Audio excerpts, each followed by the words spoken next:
একটা কথা কি জানো তো, সরি বলে কিছু হয় না। যে কথাটা হৃদয়ে আঘাত করে সেটা সহজে মোছা যায় না। যখন তুমি চিন্তিত ও উদ্বিগ্ন থাকবে তখন তুমি ধৈর্য ধরবে। ধৈর্যের চাবি সুখের দরজা খুলে দেয়।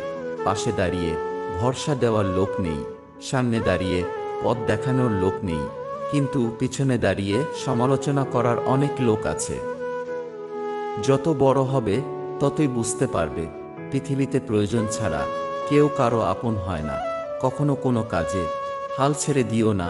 মনে রেখো, কাজটা যদি সহজ হতো তাহলে সবাই করত।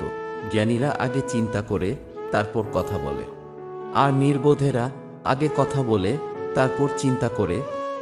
তর্কের চেয়ে নীরবতা ভালো, প্রতিশোধ নেওয়ার চেয়ে রাস্তা বদলে ফেলা ভালো, আর স্বার্থপর মানুষের পাশে চলার চেয়ে একা একা চলা অনেক ভালো।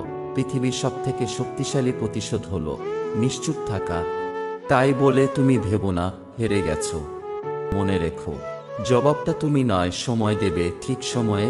জীবনটা অনেকটা জ্যামিতির উপপাদ্যের মতো। চিত্র দেখলে মনে হয় খুব সহজ, কিন্তু প্রমাণ করতে গেলেই বোঝা যায় কতটা কঠিন। সময় বলে দেয় কে কার কতটা আপন। সময়ের সাথে বদলে যায় অনেক প্রিয়জন। সময়ের সাথে বোঝা যায় কে আপন, কে পর, কে বন্ধু, কে বা স্বার্থপর।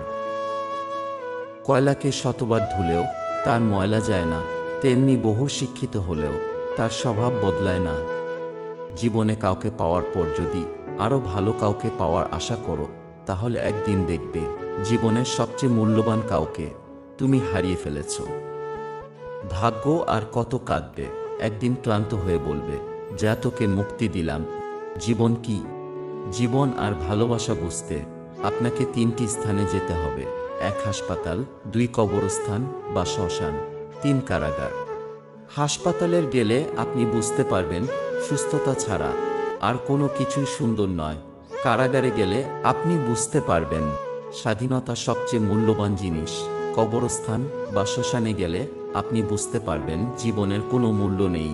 আমরা আজ যে মাটিতে হাঁটছি, আগামীকাল সেই মাটি আমাদের ছাদ হবে। দুঃখজনক সত্য, আমরা কিছু নিয়ে আসি না, আবার কিছু নিয়ে যেতেও পারবো না। আয়না হলো মানুষের প্রকৃত বন্ধু। যার সামনে হাসলে সেও হাসে, কাঁদলে সেও কাঁদে, কিন্তু আঘাত করলে সে আঘাত করে না, বরং নিজেই ভেঙে যায়। ভিডিওটি কেমন হলো অবশ্যই কমেন্ট করে জানাবেন। ভালো লাগলে লাইক দিবেন, এবং যারা আমার চ্যানেলে নতুন তারা অবশ্যই সাবস্ক্রাইব করবেন। সাথে থাকার জন্য ধন্যবাদ।